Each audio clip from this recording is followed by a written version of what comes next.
You now tuned in to the Gumptown Podcast. I'm your boy Doug B. We ain't got nothing to talk about, but we got something to talk about. Let's go. Good people.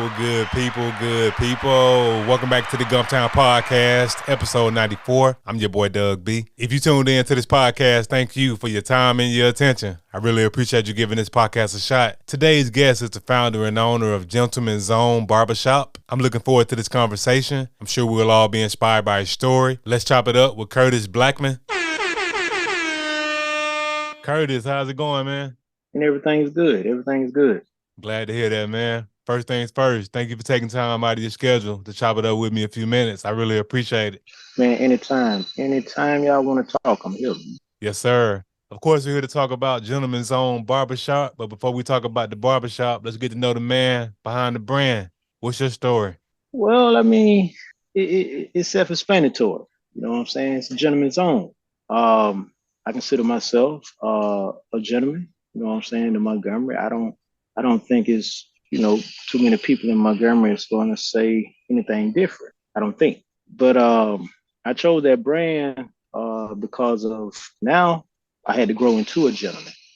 In the beginning, when I had my shop in my 20s, I wasn't quite the grown man that I needed to be, and to take control of, my environment. And someone actually lost their life inside my shop. But it didn't have anything to do with me. I was just cutting hair at the time. But it's just the gentleman's zone is just something that I involved in over the course of a number of years. Okay, so, cool, man. Yeah, cool, man. So all right, cool. Like, we definitely appreciate you giving me that tidbit about the gentleman's zone. But just a little bit more about you, like where you from, schooling, and things of that nature, man. Just a little bit of your background. All right. Well, I'm a country boy. You know what I'm saying? Everything's simple with me, man. Went to school in Jeff Davis. About 97, 98, graduated. I had a lot of jobs. I'm gonna say about 20. I may leave a couple of them out, but I can actually count 20 jobs. Once I actually became the barber, I was actually cutting hair at home in the country for like $5. You know what I'm saying? But I was like, man, y'all got to pay me more. You got to pay me more. So this guy by the name of Sidney Williams, he actually, put me on the path of cutting hair one day. I was sitting in his shop. And, oh, yeah, he's a legend, too, down in Mount Meigs. Everybody in the wall, Mount Meigs, everybody know this man. When I say this man is like the barber king and nobody talks about this guy, I can't help it, bro. I got to talk about it. I have to. He influenced me to be who I am today, for real. I mean, one day he had some change. He had to give some change that I never forget it. And he pulled out so much money. And I looked at him and I was just like, wow, I want to do this. And I told myself if I didn't play pro basketball, that I was going to be a barber. And at the time, I didn't have the drive that I needed to play ball. So I became, Kurt the Barber. You know what I'm saying? Born and raised country boy, you know what I'm saying? Really like Dre say, started from the bottom. You know what I'm saying? Everybody start from the bottom. You got to grow into whoever you want to be. No doubt, man. So, you got to start somewhere, man. Got to start somewhere. Like you said, country boy, got it out the mud. And yeah, man, Sidney Williams, definitely OG, clean as spade in the swag, man. Like, and I'm talking about right now, 76, 77 years old right now, maybe 78. He's still doing his thing. He's still cutting. And he only cut on Saturday. That's the only day he want to cut. Yeah, he OG, man. And matter of fact, he's so cold with it now. He do house calls for certain people that really know him, because he actually comes by he actually goes to my granddaddy's house and cut his hair. He been cutting his hair for years, man. And Sidney just OG, and like you said, he pull out that wad of money. It's definitely inspirational, because man, Sidney always had that wad of money, man. He always had the bubble gum. His shop was just a vibe, man. Even as a kid. That's where I started from, man. Sitting right in there, man. My mom dropped me off for about 6 hours, and I'm like, me and my brothers, we like, man, look, we stayed in the barbershop too long today. And I'm like, man, I'm gonna start cutting hair. And so I had two twin brothers. I'm cutting their hair, messing their head up in the 8th grade, and mess my own. So I'm like, look, I got to get it right. Right, So I got right, it right. You know what I'm saying? right. No doubt, man. Like that's good that you was able to get the inspiration at a young age and you knew exactly what you wanted to do. So you went Yeah. on to graduate from JD. So after high school, did you do in the military or college, or you went right to work? Well, it's funny, you know what I'm saying? Funny little military story. I hope I don't get in trouble. You know what I'm It's saying? all One day, good. but but I mean, I was supposed to go to the Marines. You know, my father, he served in the army, and me and him kept talking about it. But one day, I was just like turned into my own self, and I was just like, you know what? I think we're gonna have a war. And that's what I said to myself. And I went to the recruiter office and put my name on the paper, and that's about the only thing that I knew that I had right. So everything else was C all the way down the paper. And I was like, nah, I'm not gonna do this. I can't, Right. I can't do this. You know what I'm saying? So the military was definitely out of the question for me. Then I had other jobs. I'm talking about roofing work, cement work. I'm talking about all types of carpentry work. I'm talking about working in the factories, working at Trina dog food plants. I didn't even know these places existed. I was like 19. Mhm. You know what I'm saying? So when I say I had a lot of jobs, I had a lot of jobs. But it was one job that I had at Ring, and I was 19, and the guy was going to hire me. You know what I'm saying? Full time position. I was going to this little this temp thing back in the day, and I looked at him and I was like, okay, I'll be in tomorrow. But I was like, nah, this is not something that I wanted to do. So I actually got high. You know what I'm saying? And didn't go back, and because I knew I wasn't gonna like it, and so I didn't go back, and I went to barbering school one day up under Mr. Hertz. My brother actually went to barber school, and he told me to come cut his hair one day. So I went over there. I didn't know him, Mr. Hertz. So I, introduced myself and I told him who I was. And I told him I was coming to cut my brother hair. And he Mhm. said, go ahead. And so once I cut his hair, and he turned around and he looked, he said, hey man, you ready for a shot? And at the time, cutting hair wasn't even, on my mind. I was, kind of a little street dude at the time. So I probably about a month, I talked to my father and I asked him, he was like, well, you know what? I was cutting hair at one time in the military. And he told me about he used to cut with Sydney at one point, and I didn't know that. Mhm. And he wanted to do something else, but he always cut my hair, and he just told me he learned how to cut in the military. But I mean, and once Mr. Hertz was like, "You ready?" and I looked at him, and like I said, it took me 2 weeks to get into it, and once I got into it, and my mom was like, "No, you barber's not a real job. You get you a real job." And I'm looking at her like, "Mom, chill out." You know what I'm saying? I don't wanna, listen to you at the moment. You know what I'm saying? I'm 19. Let me be a man and do my thing.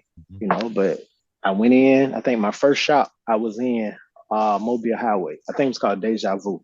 The guy left like before I got there, week before I got there. So he had took all the clients with him. I probably did like 4 customers that whole week. And Mr. Hertz came in. He was like, "Man, you doing anything?" And I was like, "Nah, I did 4." And so he told me about this lady in Chisholm. Said she's from New York and she just opened up and she needs some barbers. So I rode, follow him over there. And that time I was like, man, where the hell am I going? I didn't know where I was going. I'm like, I didn't even know this place existed. Mhm. And so we get over there in Chisholm at this place called Northside Barber and Style Shop. And there was a lady used to run it by the name of Miss Lucy. And when I tell you, bro, if we had more time, bro, I'll tell you so many funny stories, man. Man, it'll crack you up.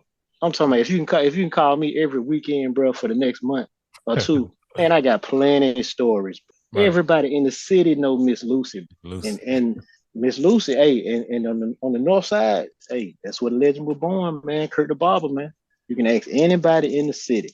They don't see me out. They don't see me clubbing. They don't see me. Only way they see me is in the barbershop, and that's how I want to keep it. You know what I'm saying? That's what I do.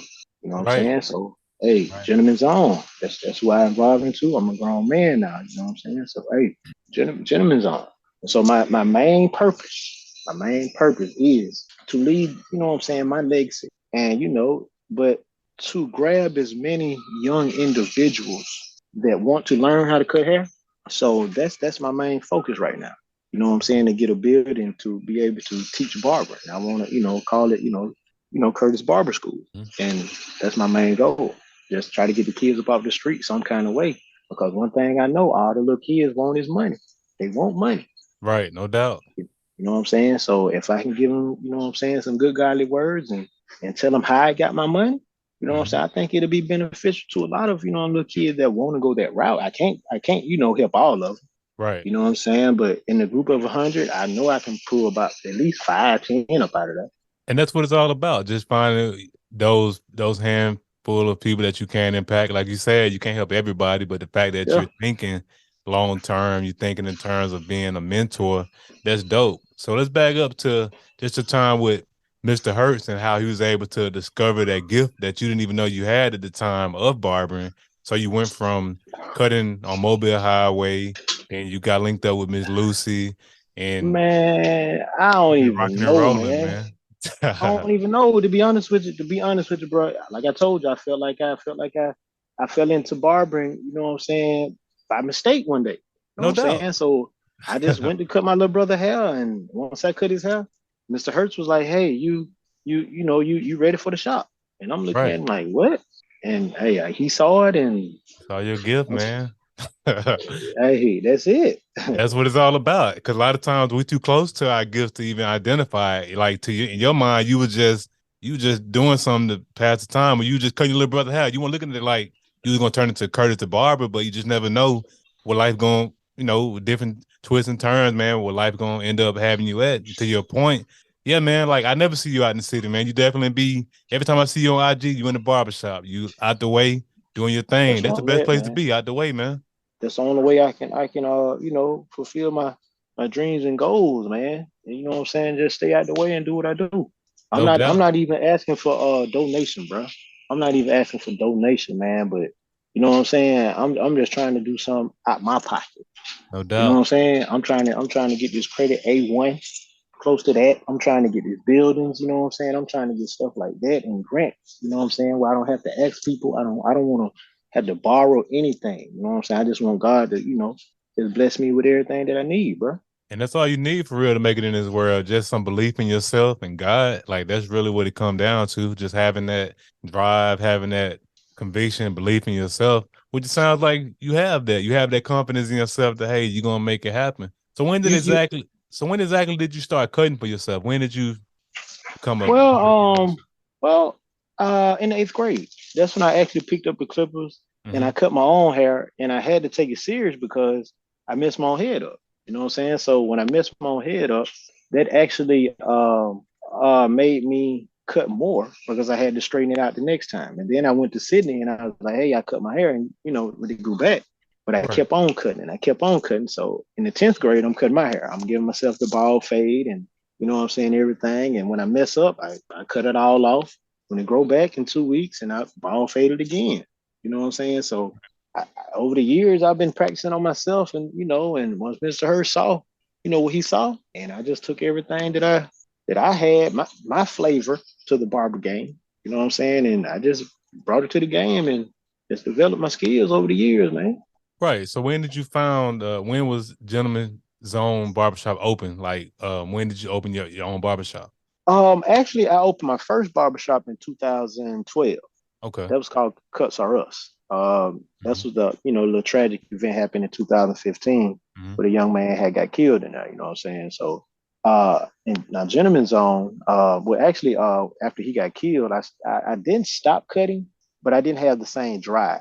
You know what I'm saying? So I went around, to certain my friends' barbershop and worked with them a couple of times, and actually spent time to myself when we had the COVID thing to happen. So that actually, I would say, made me stronger.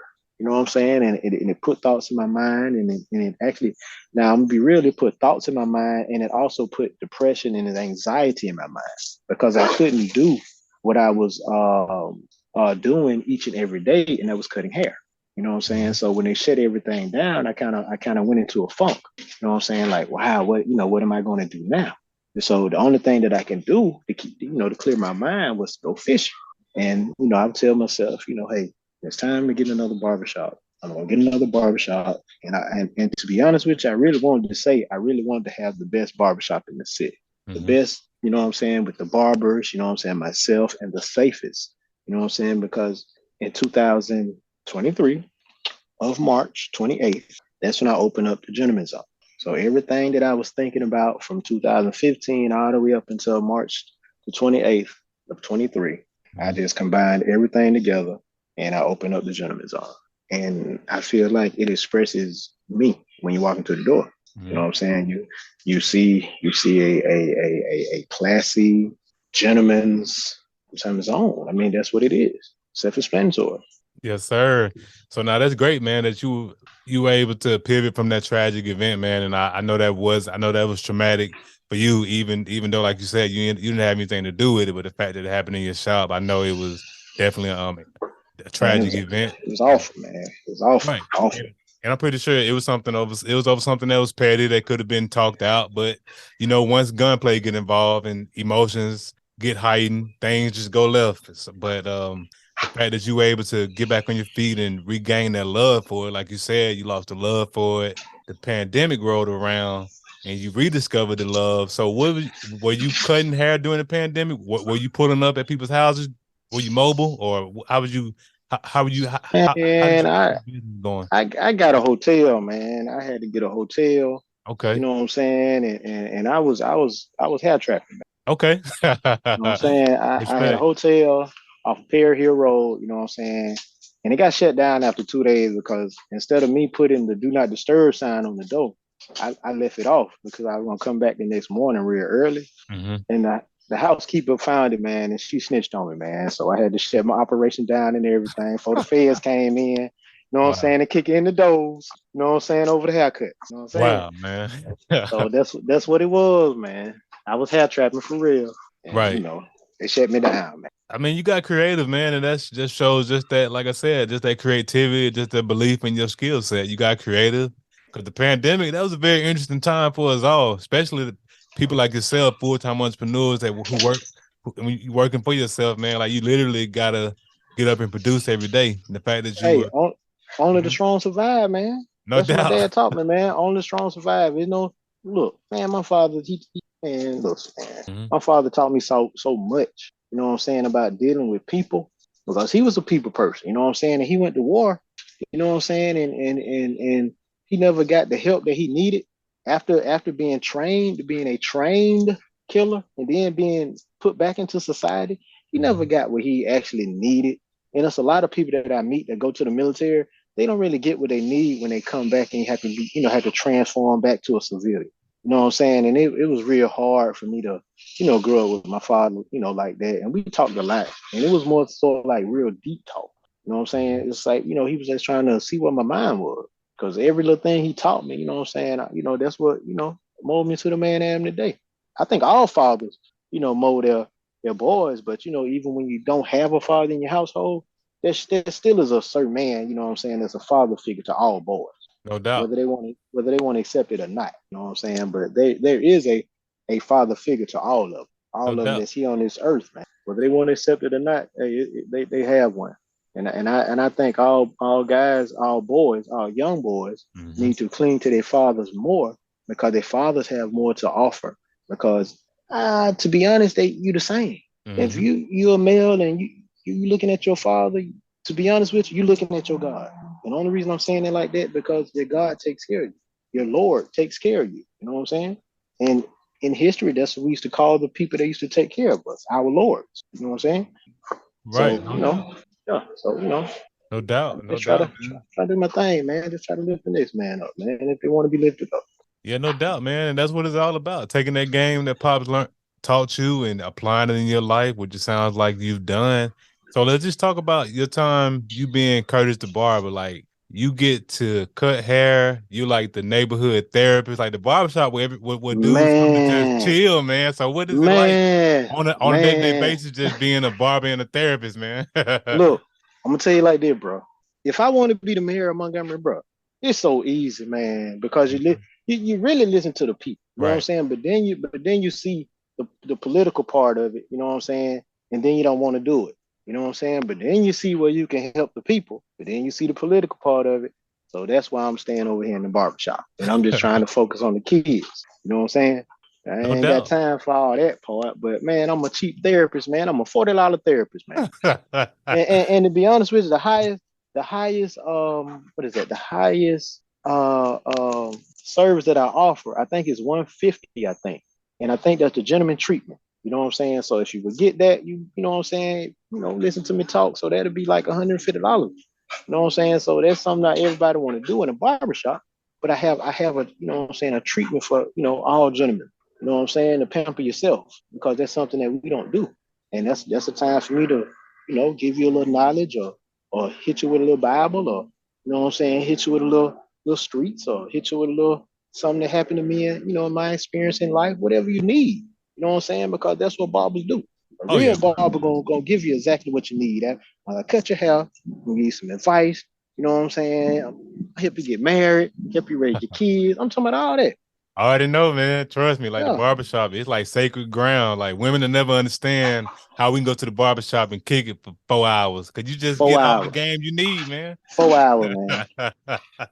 4 hours, man. For Yeah. real. Man. But now respect to everything you're doing, man, and just in terms of just that vibe and that experience that you creating over there, the fact that you was able to pivot from the tragic event. So let's talk about vision. What are your short-term and long-term goals with the barbershop? Well, right now, man, I'm trying to own my own in the Mm-hmm. end of my at the end of my lease. Right? I got 3 years. You know what I'm saying? So I'm trying to use my mind each and every day. Well, actually, Sidney had this little quote, uh, "How to get rich in 30 days," that he had in his barbershop. And Mm-hmm. so, the first day you take 1 cent and you double that. The second day you take the 2 cent and you double that. You know what I'm saying? And so all the way into 30 days, you're trying to figure out how you doubling your money Right. legally. So I'm just trying to figure out a way myself, by not using my money, how to own a barbershop. And what I mean by own is I don't have to pay anybody. It's gonna be mine.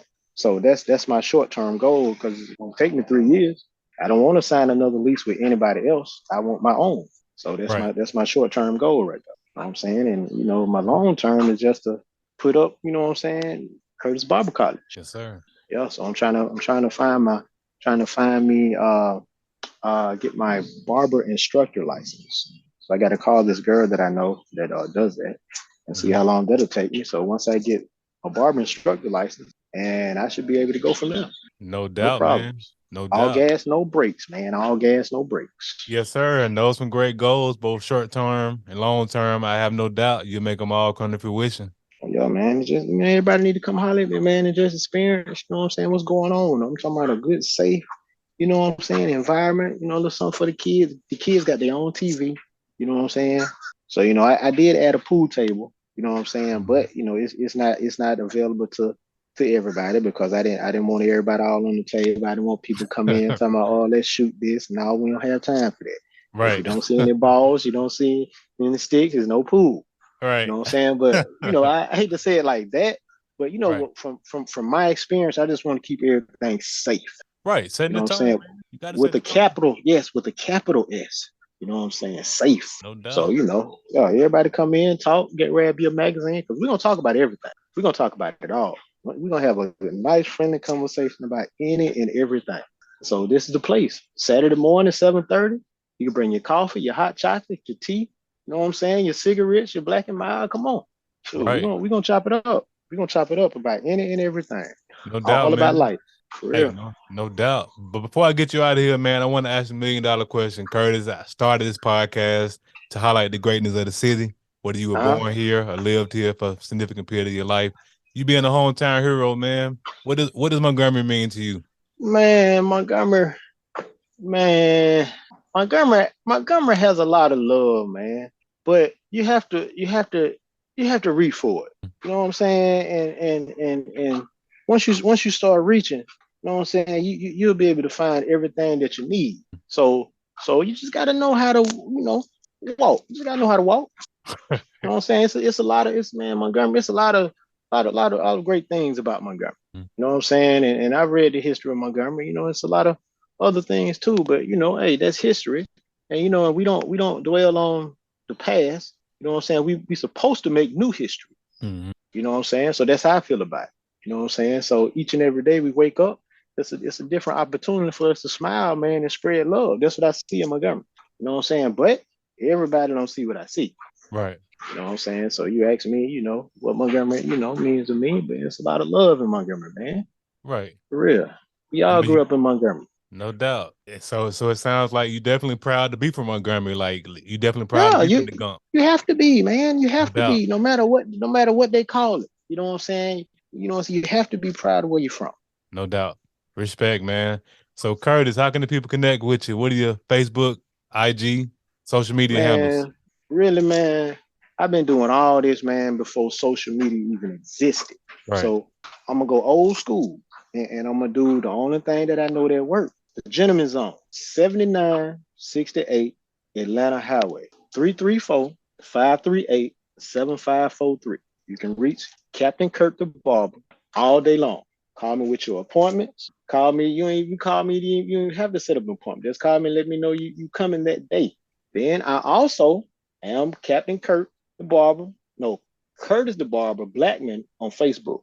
And now my IG is, I want to say, Curtis the Barber 3342, I think, because I got like 2 pages. Mm-hmm. So most of the time, just call me 334-538-7543. That's it, man. For real. Too easy, man. And Too easy. too easy. And I'll put all of that in the description of the episode. Hey Curtis, thanks again for the conversation. I really appreciate you. Hey, man, much love, man. Yes, sir. Have a good one. All right, you too. Be safe. Yes, sir. You too. Good people, that concludes another dope episode of the Gumptown Podcast. In the meantime, in between time, y'all know what to do. Be blessed, be safe, but most importantly, have the audacity to be you. Gone.